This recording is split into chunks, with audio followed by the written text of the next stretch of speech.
If you're among the folks who drive a car to get around, and you're a good egg who uses turn signals like you should vote, early and often, you'll probably have been in this situation. You're sitting in a turning lane with your signal on, because again, you're a good egg, and despite all the projection of good vibes you can muster, you just can't get your turn signal to sync up with the car in front of you. Why?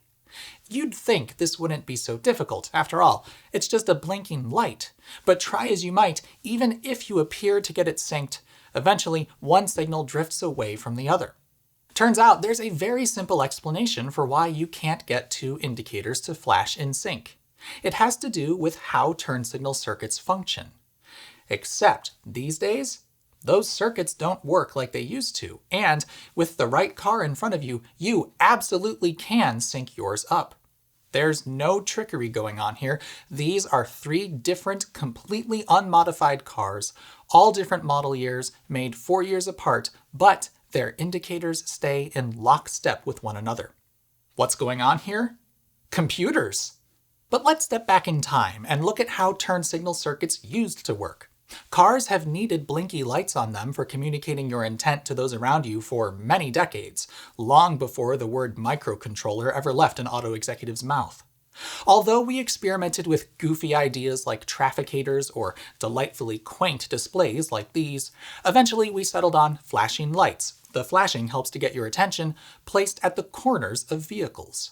Most of the world has decided you need to have amber-colored lighting at all four corners for indicators, but for some reason, this continent thinks red is okay on the rear, and even worse, we're just fine with combining the functions of the stop lamp and the turn indicator into one lamp. It's really not great for several reasons, but that's an old video of mine. Now, as you may imagine, if turn signals haven't fundamentally changed since the 1950s, the circuit which makes them possible is probably pretty simple. And in fact, it is.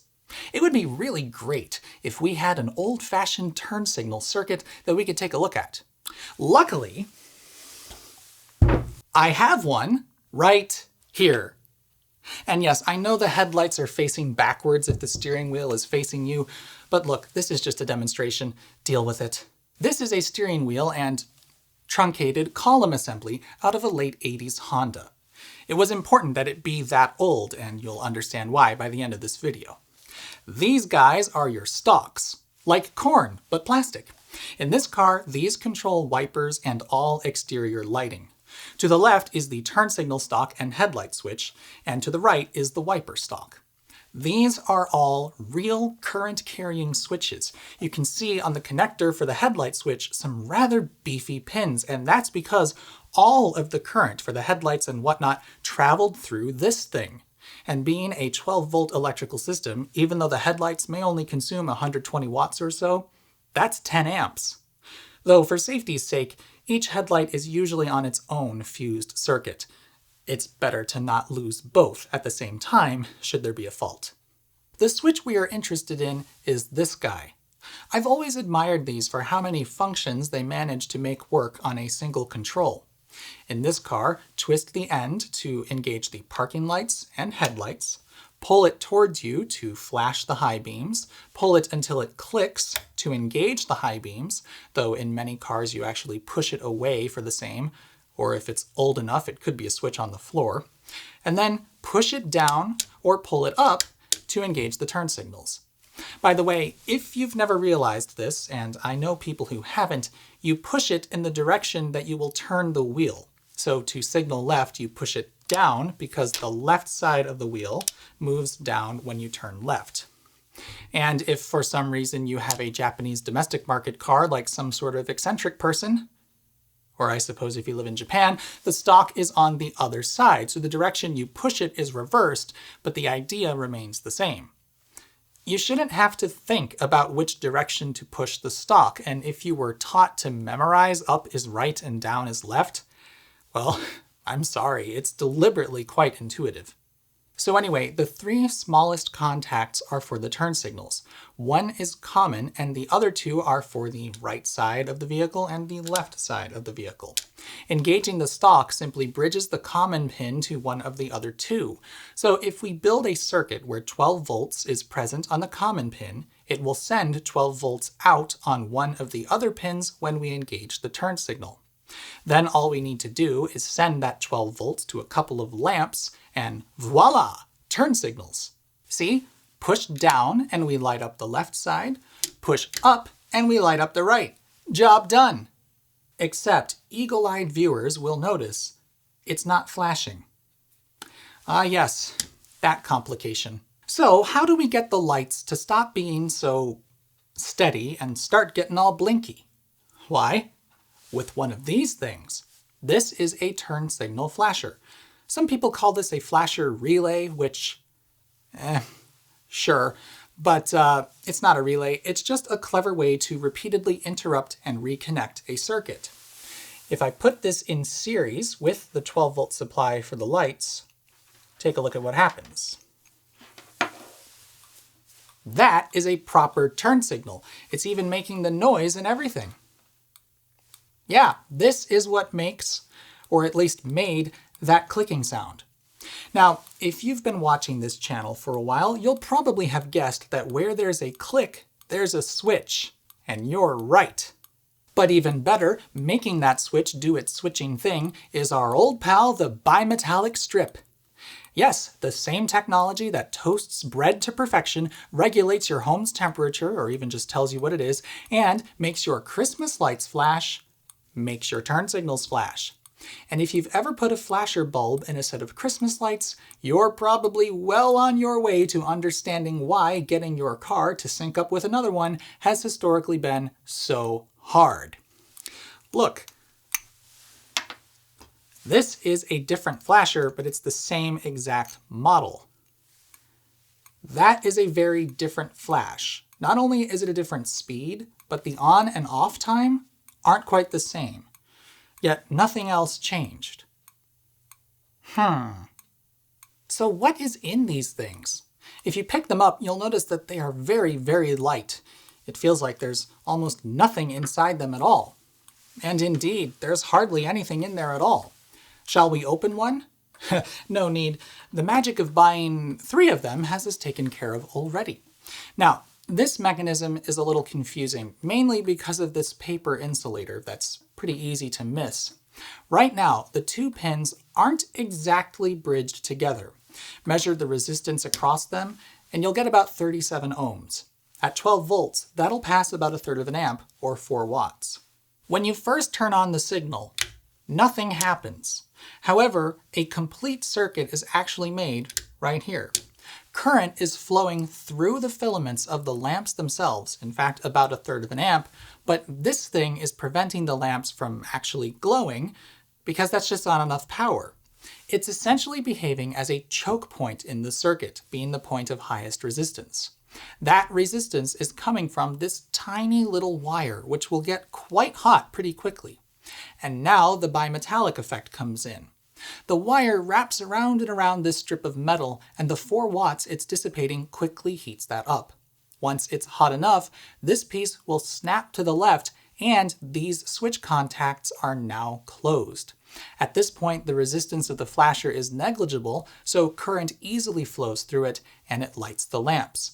However, when those contacts are closed, well, now the path of least resistance is around that little heater wire. No current will flow through it so long as these 2 contacts touch. So what happens? Well, it stops being a heater and the metal strip cools down. So after a brief period of being closed and lighting the lamps, the metal strip pulls the switch contacts apart. But of course, now that heater's back in action, so just as quickly as it cooled, it's hot again, and the switch contacts are pulled back together. And this will repeat endlessly until you shut off your blinker. Pretty clever, huh? That's how turn signal flashers worked for many, many years, and it was perfectly effective. However, it was very inconsistent. If you pay close attention, you can even tell that the speed is drifting quite a bit.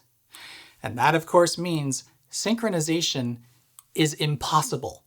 Look, here's all 3 flashers together. Despite being the same model of flasher with the same lamps and connected to the same battery, they quickly drift apart. Oh, but it gets worse. Thermal flashers like these will also speed up and slow down depending on the voltage they receive. Look, I've swapped this power supply for the battery, and if I increase the voltage, the flashing speeds up and also changes a little bit. Now, if you weren't aware, once a car's engine is running and the alternator is producing voltage, the system voltage goes up to around 14 volts, and it can dip when there are loads on the system. So even if you have two flashers that miraculously stay in sync with one another, if your car's cooling fan, for example, comes on, well, the resulting voltage drop is going to quickly wreck that synchronization. But there's something we're overlooking. Thermal flashers are pretty rare, and as far as I can tell, have been for quite a while now. Notice how quiet this thing is. You barely hear a click at all when the light goes out. And also, the fact that there's that substantial delay between hitting the switch and it actually starting to flash, well, that seems odd, doesn't it? I can't recall that happening in any car I personally remember, and in fact, in my 1991 Silly Mobile, that's not how it works. Yes, to those that don't already know, I bought this silly thing. Aging Wheels made a video about it if you want to check it out. But anyway, its turn signals don't change speed depending on whether the engine is running or not, and the pace of the flash is very consistent. Plus, the click is proper loud. I'm beginning to suspect this fella has an electronic flasher of some sort. Hold that thought. We'll get back to it. Okay, so now let's look at some more modern flashers.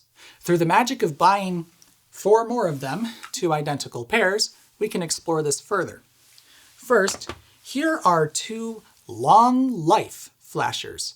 Because, you know, the longevity of the turn signal flasher is at the forefront of every driver's mind. Anyway, these ones are way heavier. There's definitely stuff in them for sure. And that stuff, well, it's a relay coil and a capacitor, and I think that's it actually. This style of circuit often contains a resistor in there too, but I don't see one here.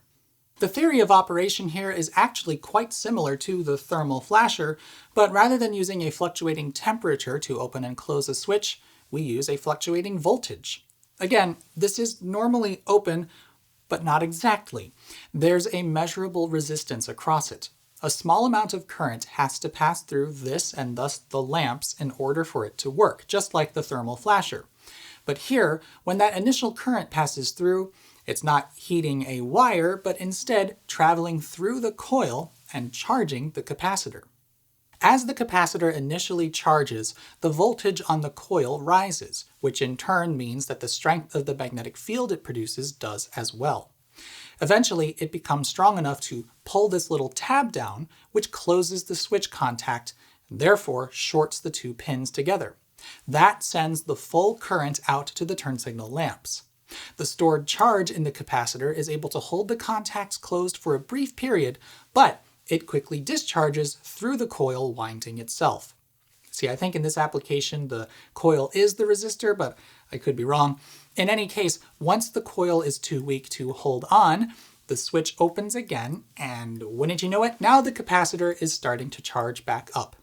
Eventually, the voltage is enough to pull the switch closed, rinse, and repeat. Here, the speed and timing of the flash will be determined both by the value of the capacitor and the resistance in the coil winding, or the thus far elusive discharge resistor, if there is one. So, could we get 2 of these to stay in sync? In theory, yes. In practice, no. This is an entirely analog circuit, and the thing about electronic components is they're built to within tolerances. This may claim to be a 1600 microfarad capacitor, but it's really that plus or minus maybe 10%. Similarly, the resistance of the coil isn't exactly the same from coil to coil, so you're never going to have 2 of these behave exactly identically. And sure enough, these don't.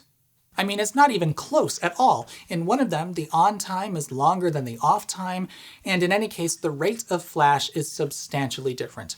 Plus, as you may have already guessed, system voltage affects their speed too. A higher voltage will cause the capacitor to charge more quickly, so the amount of time it spends off gets shorter. It doesn't have as much of an effect on the on time though, as that's mainly influenced by the time it takes the capacitor to discharge. Now there's a problem with the two flashers we've looked at so far. They rely on being able to pass some current through the filaments of the signal lamps themselves to either charge their capacitors or heat their bimetallic strips. Because not all lights have filaments these days, this has become a problem. So you can now buy electronic or LED compatible flashers like this one. Here we have an added ground pin which allows the flasher to function regardless of what else is on the circuit. And, dear viewer, I hope you'll indulge me as I make a public service announcement which may seem uncharacteristic for me. You should never ever put aftermarket LED replacement bulbs in your car ever. Don't do that. It's bad. Why? Well, here's the thing about the signal lighting on cars which many people seemingly aren't aware of. I'm not just saying that, by the way. I've had many discussions about this in my more argumentative days. The honeycomb-looking lenses on your turn signals and brake lights, they are functional. That is a real Fresnel lens, not just some pretty texturing. Your car's signal lights are not simply diffuse. They are deliberately designed to magnify the filament of the lamp so that the signal appears brightest to those directly in front of or behind you. Look, I need to have this thing pointed pretty much straight on at the camera for this to appear bright to you. If I move it off axis even just a little bit, the brightness is greatly diminished. To show this another way, look what happens when I remove the bulb from this enclosure.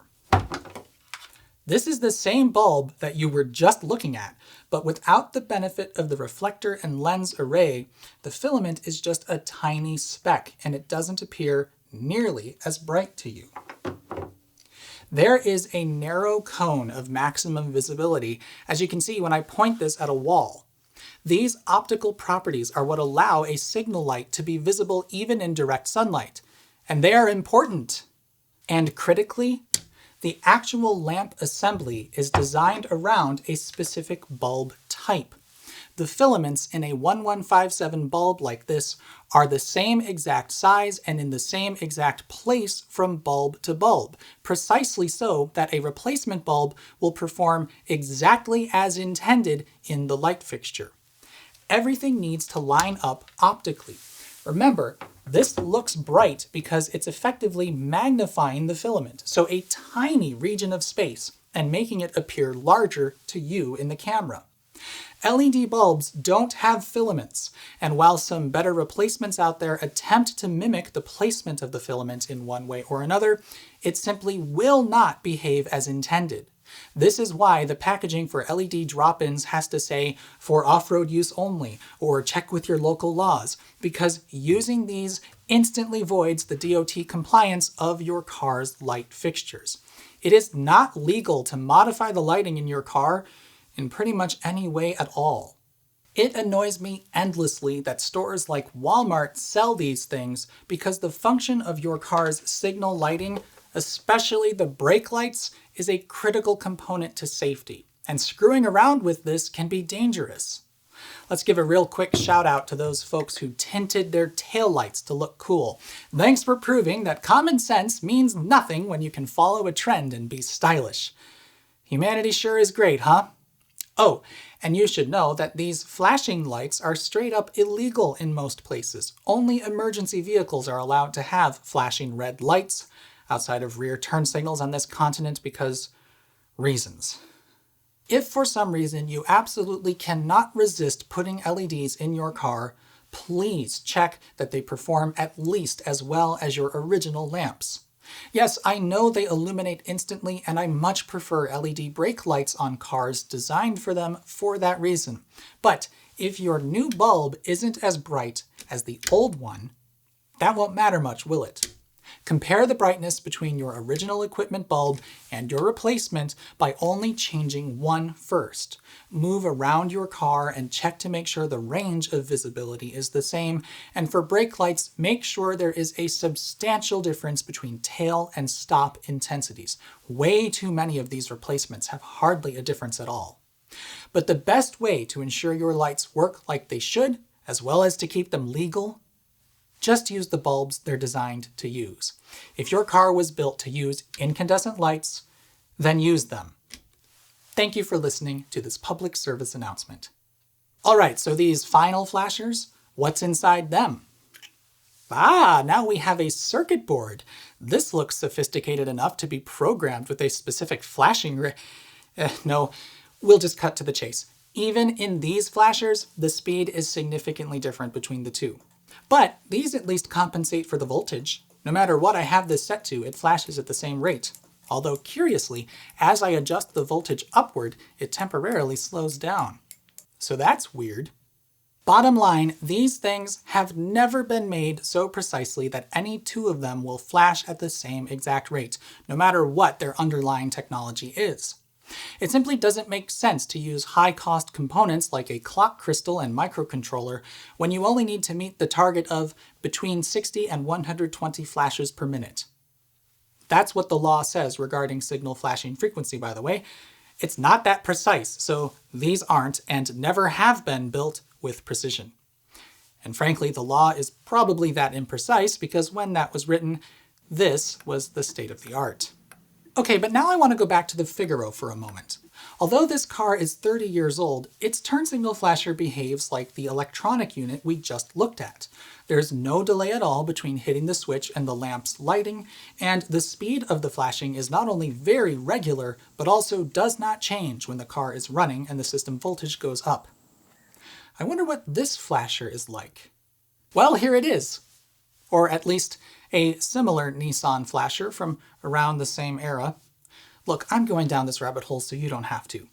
This thing certainly doesn't feel empty, and indeed, when we pull it apart, there's a whole dang circuit board in there with one of them integrated computer chips. This is much more sophisticated than the electronic one we just looked at. How does it work? Well, I tried looking for a datasheet for this IC, but yeah, that's not really happening. A resonator might be in that chip somewhere to provide a time signal, so let's see if these signals running on this flasher will stay in sync with the Figaro. It's extremely close, but not quite the same. I know that this isn't the same exact part number as the flasher in the Figaro, but it's a genuine Nissan part from the same era, and the speed is so close that I can only assume they are both intended to flash at the same rate. But they still don't exactly. They may appear to be in sync for a short while, but eventually they drift apart. The main purpose of that IC is probably to enable hyperflashing. For decades now, it has been required that cars indicate a burnt-out turn signal by changing the rate of flashing when that happens, usually upward. And indeed, if I take out a bulb from our rig here, now it flashes faster on one side than the other.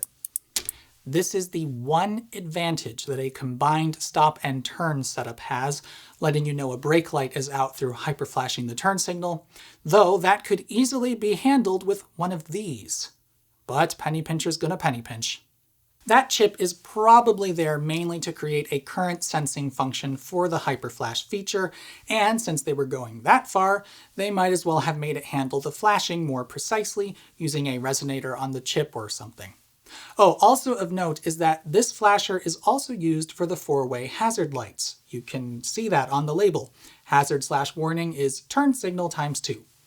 A lot of older vehicles would actually have a separate flasher for the hazards. Fun fact. But this handles both, suggesting the flash rate isn't influenced directly by current going through it, but instead changes only when it's below a certain threshold. So even though this is an electronic device, and it seems as though it has a very deliberately programmed flash frequency, it's just not precise enough to stay in perfect sync with another car, or at least its flasher from the same manufacturer from the same time period. Why then do these three cars not drift apart?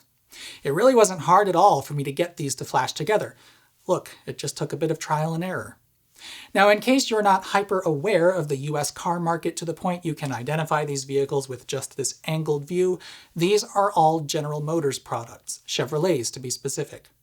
That's a pretty significant commonality, but you know what else they have in common? None of those cars have one of these. Have you ever noticed that starting around 10 or 15 years ago, the clicking sound of the turn signal changed?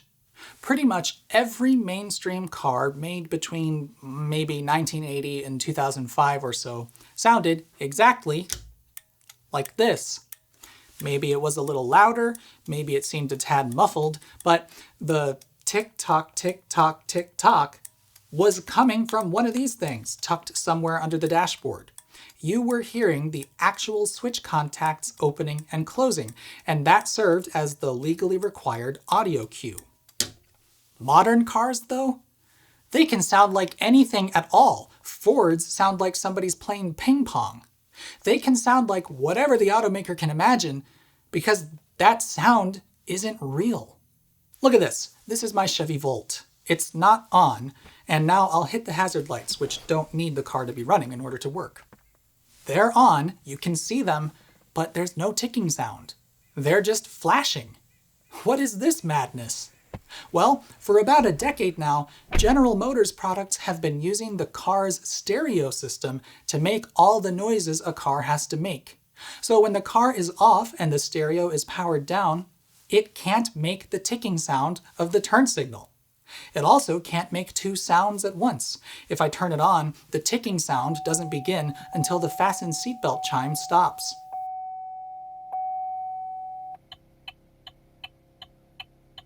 A quirk only Doug could appreciate. This ticking sound is literally coming from the driver's side speaker in the footwell. Same with the chime. As I said, it's been like this for a long time in GM cars, and in fact, they have to sell little noisemaker dongles that you plug into the radio's wiring harness if you want to add an aftermarket stereo. On the one hand, that's kinda silly, but on the other, their cars all come with a pretty sophisticated noise-making device already, so why not build the chimes and ticks and beeps and bongs into that? So they do. Now, just because GM uses the stereo to make the noises doesn't mean every other car company does. Others could certainly use a dedicated noisemaker thing, just like cars have been doing for the seatbelt beeper for decades. But the point remains that in nearly all cases these days, the clicking sound isn't real anymore. In fact, if you listen really closely while the car is off, you can hear the actual relay sending current to the turn signals quietly ticking away under the hood. Well, I'm afraid I have to make a correction, because when I came out here to film the relays clicking, I can't hear anything at all. I know the Equinox makes a faint noise, but apparently in the Volt, it's probably transistors driving the turn signals. What do you know? See, the thing is, car companies have been getting creative with using lighting to mean other things for a long time. GM cars use the turn signals as visual confirmation of locking and unlocking with the remote. Lots of others do the same. Rather than create some sort of Frankenstein circuit which can hijack the signal flasher, they just got rid of it and gave that task over to some relays controlled by a body module. In other words, a small computer in charge of stuff like that. This turn signal switch, it's not handling any meaningful amount of current like this one. It's just an input. It simply has to tell whatever module runs the turn signals that, hey, I'm in the up position. And then that module will say, time to flash the right side. Hey, you in the gauge cluster, start animating that little blinker arrow. And hey, stereo, get clicking. While you two do that, I'm going to repeatedly apply power to these two light bulbs. And this particular car, infuriatingly, doesn't do all that with perfect coordination. The animation, sound, and actual flashing are all just a little out of sync. It's great, definitely not bothersome to the kind of person I am. Oh, and making this simply an input is what has enabled stuff like the tap for a lane change feature, which some of you have intense feelings towards.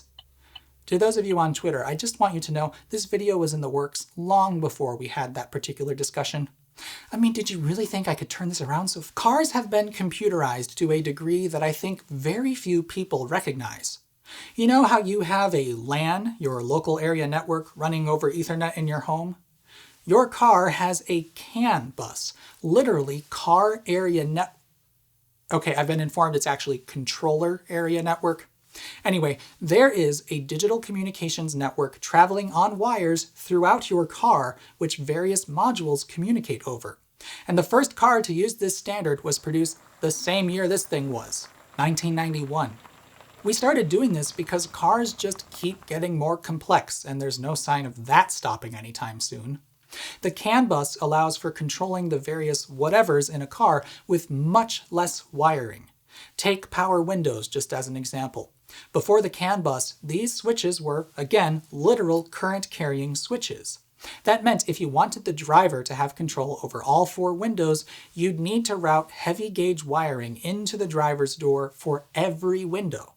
A CAN bus allows these buttons to simply send a message that they're being pressed to a body module which controls the window motors. And in fact, you could do all that communicating for all of the switches with a single pair of wires if you wanted. You then also get the ability to integrate modules together to do clever things, such as roll all the windows down when you press and hold unlock on the key fob. That's a neat party trick which GM has seemingly haphazardly implemented. The Equinox and Bolt, shown here, can't do this.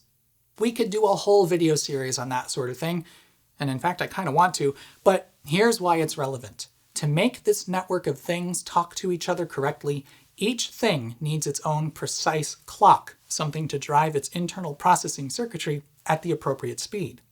The signals on the network need really specific timing and frequencies to be intelligible between nodes on the network. So unlike this circuit, which may use a cheap resonator if it even has one, the body module in charge of flashing the turn signals, just like every other module on the CAN bus, will have a very precise clock operating at a very specific frequency. And so, if the manufacturer has decided that their cars will flash the turn signals at 90 flashes per minute, it will be exactly 90 flashes per minute. None of this close enough that flashers of the past aspired to. Exact. So if you're behind a car from the same manufacturer as the one you're in, and they're both relatively recent, you can probably get your turn signals synced with theirs. I haven't tried it with anything other than GM products, but I've synced mine up to plenty of other Chevys and a Buick too. For fun, I've tried to see if BMW might use the same flash frequency as GM, but I've literally never had an opportunity to check for some reason. So, there's the answer. It used to be basically impossible to synchronize the turn signals of 2 different cars because turn signal flashers just weren't precision devices by any stretch of the imagination. But now, it's actually pretty easy, at least among cars of the same make. Give it a try next time you're out and about, but when it's safe to do so. Don't be foolish. Drive safely. That means use your turn signals also. Yeah, I'm talking to you. It's not hard. Literally next to effortless. Make it a habit and you won't even think about it. Well, unless your car has a really weird and non-standard turn signal control because stockless driving is a feature now. Before I go, here's a fun fact. GM cars, or at least some of them, have individual control over each turn signal position. When you use a scan tool to tell the car you're programming new tire pressure sensors to it, it lights up each individual turn signal on each corner of the car to tell you which tire it's looking to pair. It starts with the front left, keeping that light solidly lit until your pairing tool successfully prods that wheel to start talking to the car. Then it honks and lights up the front right, moving clockwise around the car. I've got winter tires and I've seen the techs go through this rigmarole each seasonal swap. I was genuinely delighted by that bit of cleverness. Tickled me pink, it did. Oh, also, here's a feature that GM seems to have removed, which is a shame. Deep in the menu settings of the Volt is a setting called chime volume. You can actually toggle the volume of the chime between 2 levels, but what it doesn't tell you is that this also affects the loudness of the turn signal clicker. This is genuinely really useful, as in lots of cars, I can't hear the clicking at highway speeds. On the loud setting, you definitely can in this car. Unfortunately, while the Bolt has even more settings for the chime volume, that's all it affects, just the chime. Shame. And in case you think this is a fluke, here's the same 3 cars flashing together. And now we'll speed this up. Here we find something interesting. The Equinox and Volt, that's the black and red cars, are 2013 and 2015 model years. They also have incredibly similar switchgear and infotainment systems. These two stay completely together for tens of minutes, but the bolt, it does eventually drift apart. It takes a while, so it's extremely close, but this makes me think the Volt and Equinox probably have identical body modules, and the Bolt has been revised. The Bolt also has some radically different user interfaces compared to the other two, which reinforces this idea. Plus, it actually has amber rear turn signals. Amazing!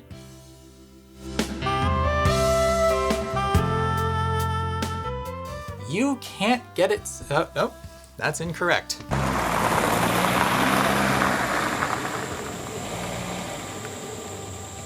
But let's step back in time and look at how turn signal circuits used to work. Cars have needed blinky lights on them. And then push it down. Oh, it was engaged, great. While I'm out here, that is the range of maximum visibility for the Volt's brake lights. You can see it is very much a directed beam. It will send 12 volts out on one of the other pins when we engage the circle. Signal. Put this in series with the 12 volt supply and watch what happens. That was way too sloppy. Now, if you've been watching this channel for a while, you'll probably... Oh no! See, I should have definitely done something more robust than this. It's because you've been coiled up a whole bunch of times. No.